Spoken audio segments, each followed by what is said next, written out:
In the village of Nombai, where doves danced through narrow paths and sun kissed every rooftop, lived a girl named Zoe. She was beautiful, her skin glowed like morning clay, her eyes deep like the river, and her voice soft like the breeze. But beauty was not enough in her home. Her mother, Mama Sua, often said, "What use is a pretty face if it cannot bring food to this house?" Zoe's father had died when she was just 10, and since then, her life had become a long list of chores and silence.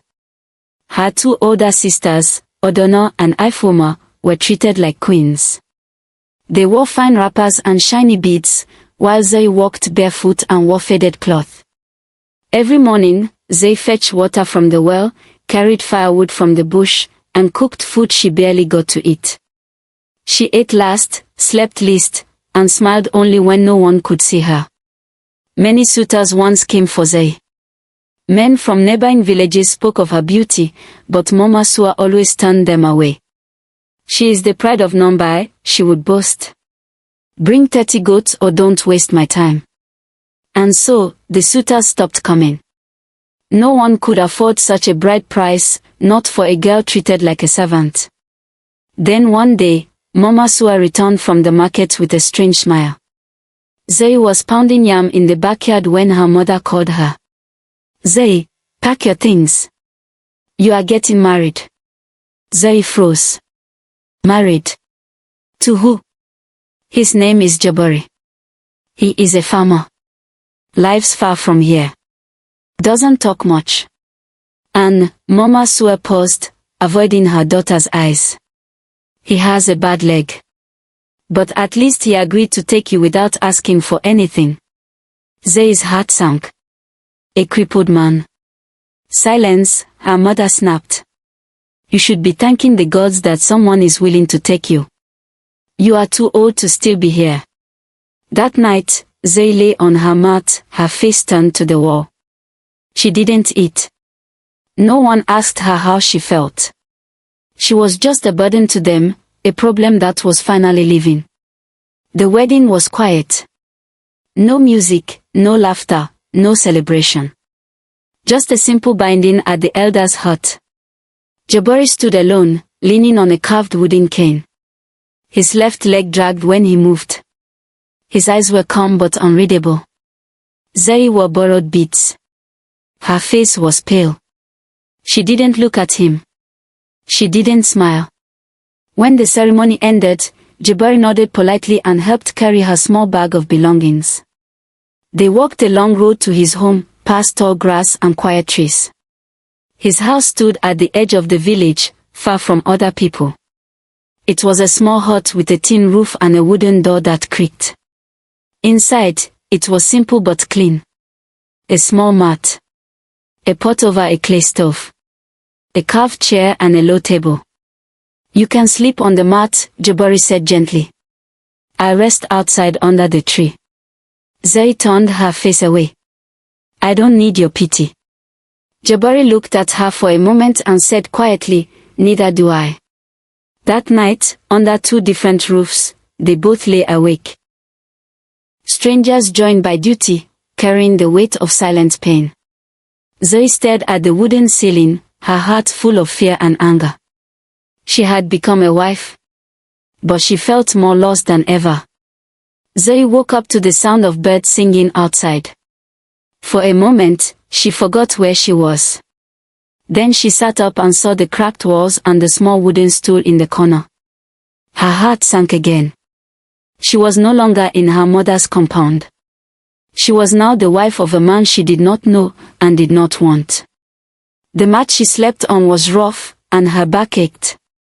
She rubbed her eyes and listened. No voices. No footsteps. Just silence.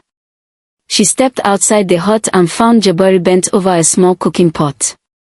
His shirt was old, stained with sweat and soil.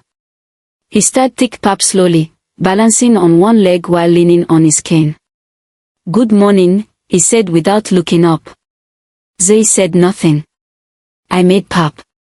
It's hot," he added, still gentle. "I'm not hungry," she muttered and turned away. Jabari didn't argue.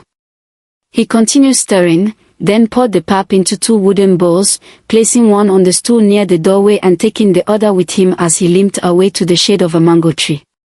That's how their days began. Zoe cooked when she wanted, cleaned only what she used, and barely spoke. Jabari never forced her. He did his farming, fetched his water, cooked his food. Sometimes she watched him from the doorway. He would rise early, walk to his farm with a limp, dig with strong hands, and return with yams or cassava tied in a rough sack. At night, he slept on a mat under the mango tree. He didn't complain. He didn't ask for anything.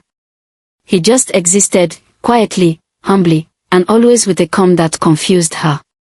Zoe felt trapped. The village people whispered behind her back. The girl who once turned down rich suitors now lived with a cripple. Beauty wasted, they said.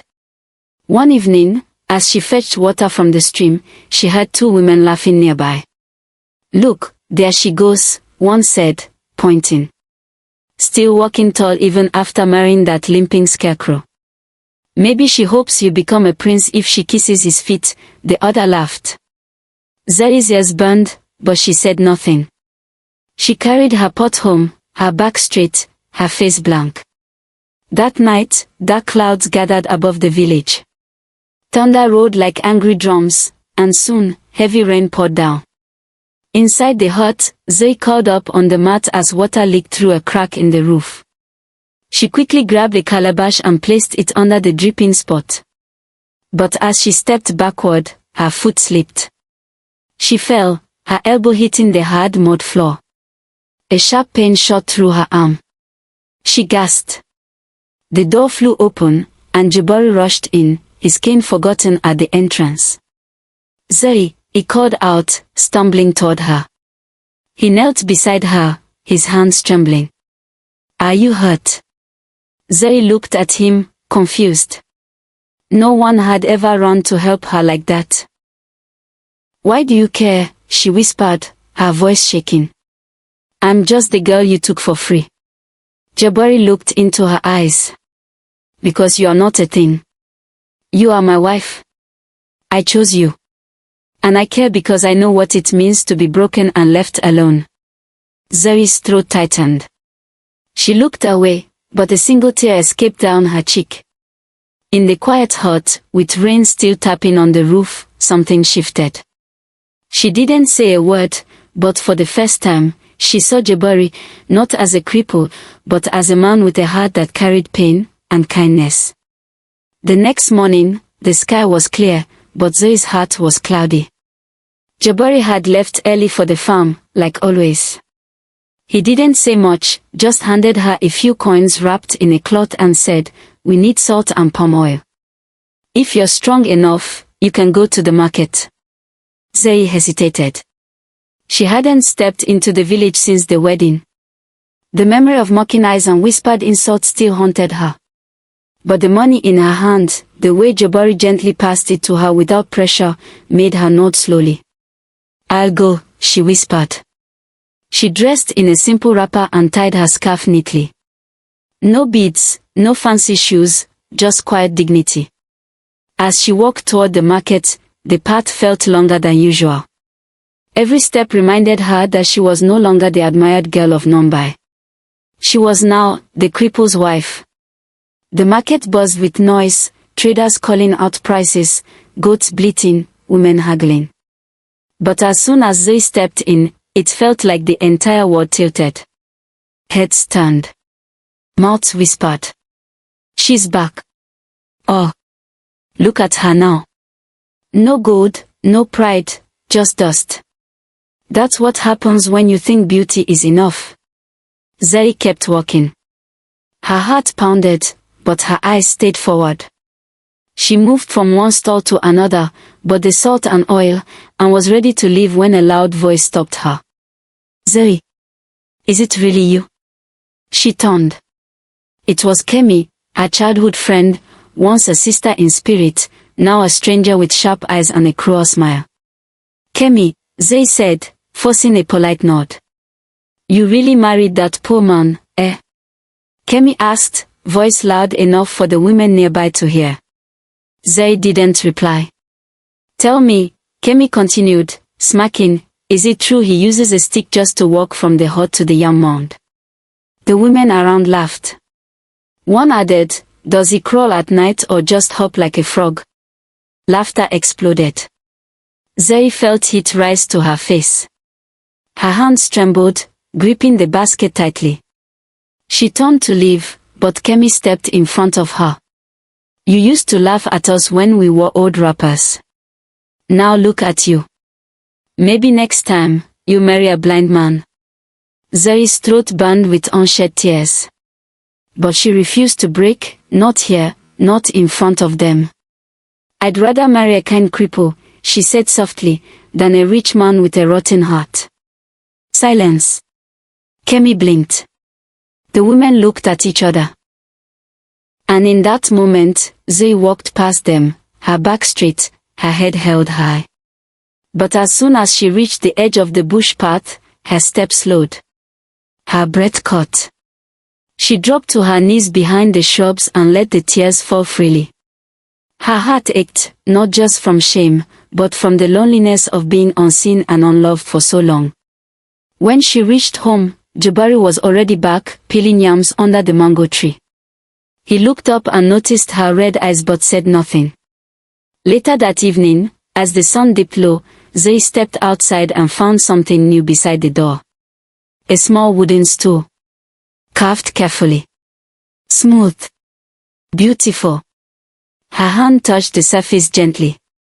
She looked up at the tree and saw Jabari limping away with an empty basket. He hadn't spoken a word.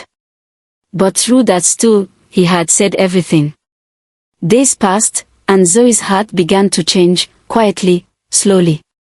She still didn't laugh much. She still remembered the harsh words from the market. But she began to watch Jabari more closely. How he limped to the farm each morning without complaint. How he shared his food with a hungry dog. How he carved wooden spoons late at night by the fire. He never asked for praise. He never even asked for her love.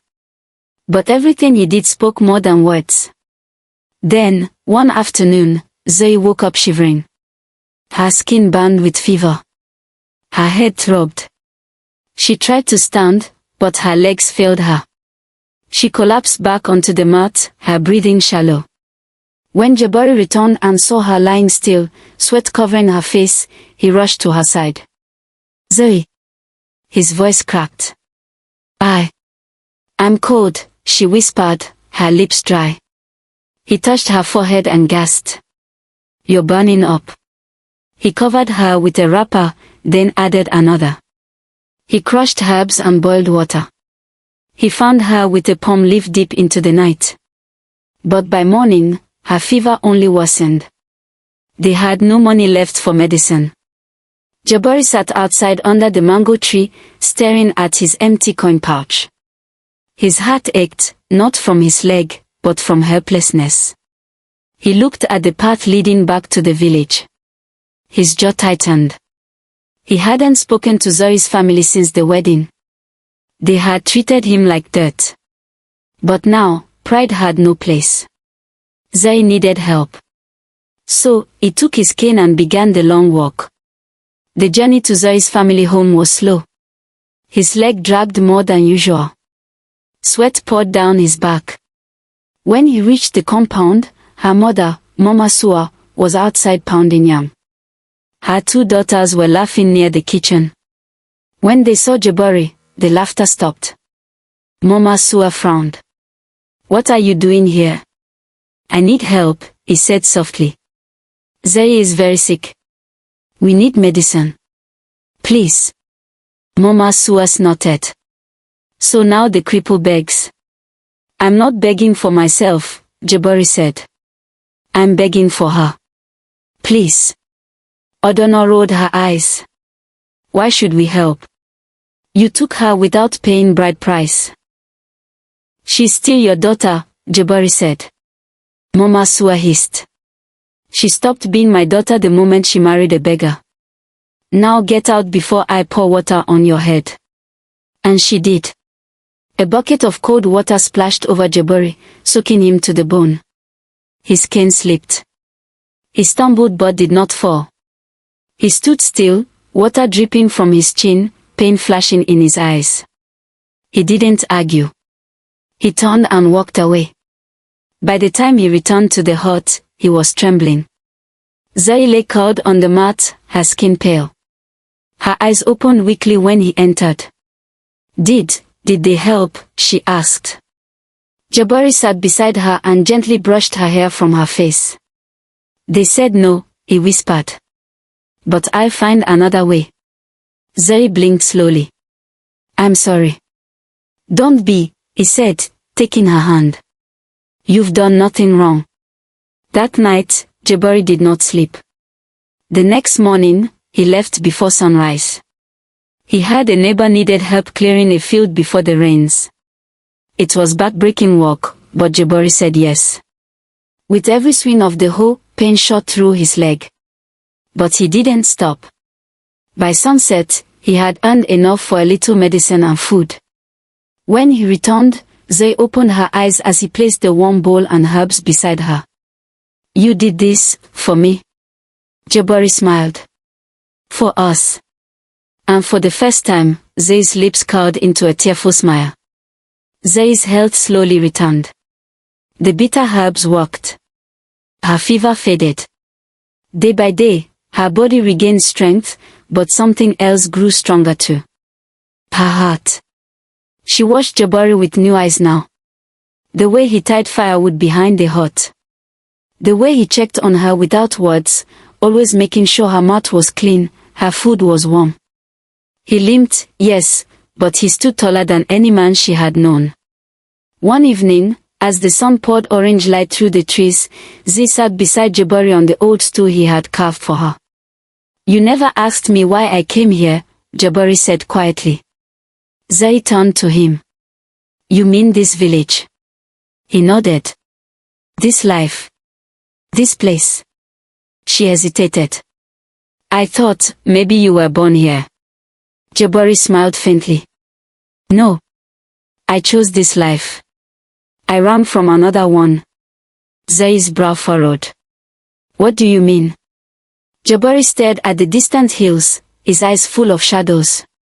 I wasn't always poor, Zai. I was born in a city, into a family that owns land, businesses, even houses in other countries. Zai blinked, unsure if she heard right. My father was a powerful man. My mother, strict but proud. They sent me to the best schools. I wore fine clothes, ate food from golden plates. Zai leaned forward. Then why are you here? Jabari sighed. Because I was never free. I was told who to marry, how to talk, even what dreams to have. When I told them I wanted a simple life, to help people, to live like an ordinary man, they laughed. My father called me weak. My brothers mocked me. His voice dropped. I left everything behind. I changed my name. I walked away with nothing. I chose this life, Zai, because I wanted to find something real. Zai's heart pounded. So, all this time, you've been pretending? Jabari looked at her, eyes full of fear. No. I never pretended with you. I just wanted to be seen for who I am, not what I have. You didn't choose me because of money. You chose to stay when I had nothing. That means more to me than all the riches in the world. Zoe stood, her breath shallow. You let me suffer. You watched me walk through the market in shame. You let them laugh at me. Why? Because I was afraid, Jabari whispered. Afraid that if you knew the truth, you'd stop seeing me. You'd see only the gold. The name. Zoe turned away. Her heart ached with confusion. You lied to me. I didn't lie, Jabari said softly. I just didn't tell the whole truth. She didn't reply. Her mind raced. All this time, the man she lived with, the one mocked by the village, was a man who once had everything. That night, she didn't eat. She sat alone outside, staring at the moon. Jabari stayed inside, quiet, his hands shaking as he held his carved spoon. He had given her his truth, but at what cost? In the days that followed, Zay barely spoke. She cleaned. She cooked. She watched Jabari from afar. She didn't know if she should feel angry, grateful, or betrayed. But one morning, she found something under her pillow, a small letter, folded neatly. It was in Jabari's handwriting.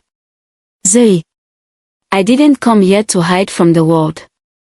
I came to find someone whose heart would see mine. You gave me that. Even in your silence, your strength taught me what real wealth is. If I've hurt you, I am sorry. But I've never loved anyone like I love you. Jabari. Zay's hands trembled as she read the note again. She clutched it to her chest and whispered, "Then prove it, not with gold, but with truth." Zay didn't speak of the letter. She kept it hidden under her sleeping mat, reading it each night when Jabari had drifted off outside. Her heart was still torn, but the seed of trust, though small, had been planted again. Then one morning, a shadow returned from the past. Zay was sweeping the compound when a fine horse trotted down the dusty path toward the hut. On its back sat a tall, sharp-faced man with a clean robe, polished shoes, and a smirk that didn't reach his eyes. He stopped at the gate and looked down at her. "You must be Zay," he said smoothly. "I'm Malik, Jabari's older brother." Zay stood still. Her heart skipped. She had never seen this man before, but his eyes had the same depth as Jabari's, only colder. Malik dismounted with ease. "So this is where he hid himself," he said, glancing around the compound with distaste. "Among goats and mud. What do you want?" Zay asked quietly. "I came for what's mine," Malik said, stepping closer. He left behind everything, his name, his title, his rights. But now the family wants him back. Our father is dying. And since I'm the last one standing, I thought it only right to come collect my missing little brother. Zay's grip tightened on the broom. "Jabari is not a thing to collect." Malik chuckled. "You speak boldly for a village girl. But let me ask you, has he told you who he truly is? What he left behind? The fortune? The estate? The businesses?" "He told me everything," she replied, her voice firm. Malik raised an eyebrow. "Even about me?" Zay frowned. Malik stepped closer. "Before Jabari ran off to play poor man, I was promised to a woman from the capital. But I saw your picture. I knew he liked you.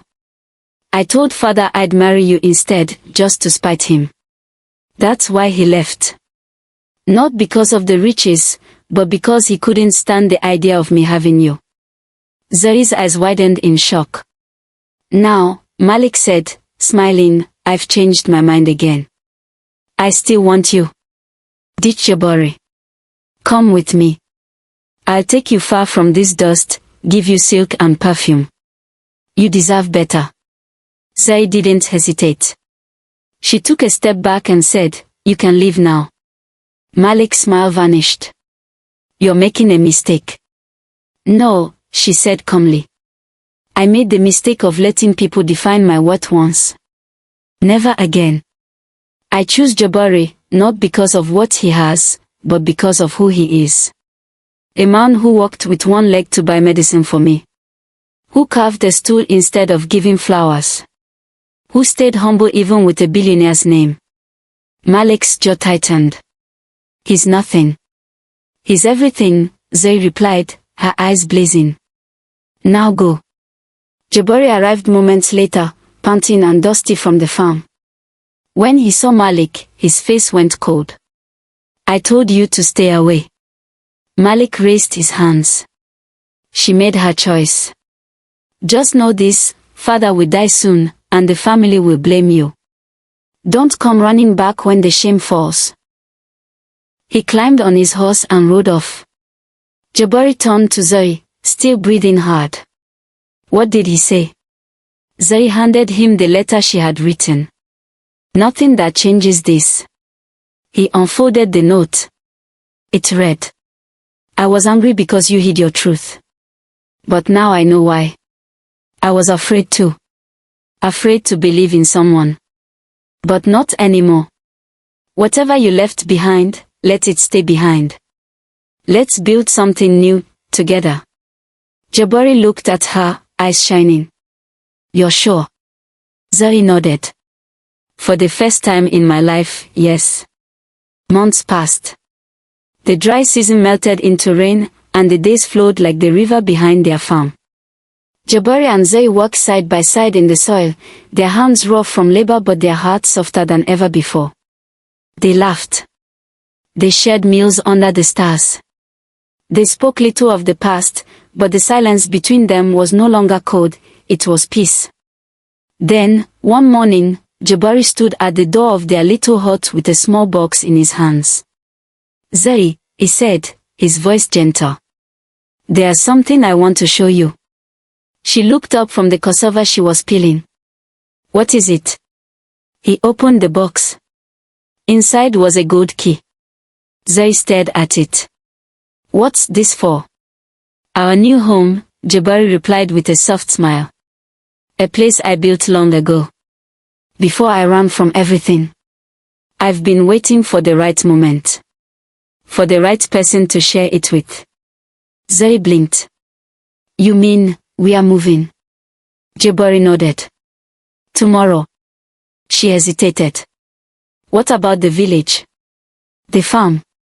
This hut? We'll come back to visit, he said. But I want you to live without fear. Without gossip. Without shame. You've earned more than this dust. The next morning, just before dawn, they packed their few belongings into a wooden cart. Jabari hitched it to a donkey he had borrowed from a neighbor. The journey took most of the day, through winding hills and thick forest, until they arrived at a green valley surrounded by tall trees. And there, standing like a dream carved from the earth, was the mansion. White stone walls. Arched windows. A red-tiled roof that shimmered in the sunlight. A garden with rose bushes and a fountain that sang. Zoe gasped. Jabari, you built this. He took her hand. With my inheritance. Years ago, before I left the city. I wanted a place where love could live freely. Tears welled in Zoe's eyes. For so long, she had been made to feel like nothing. Now, she stood in a home built with love, for her. They entered the house. Polished floors. Soft rugs. Painted walls. The kitchen smelled of new wood. Every corner held care. Later that night, they sat in the living room, a soft fire glowing in the hearth. What do you see in our future? Jabari asked. Zoe smiled. A big family. Laughter. Peace. I want to raise children who don't fear the world. Jabari touched her hand. And I want them to know what love really looks like. Because they'll see it in us. A few weeks later, Zoe discovered she was pregnant. The news filled their home with joy. Jabari danced in the garden like a boy again.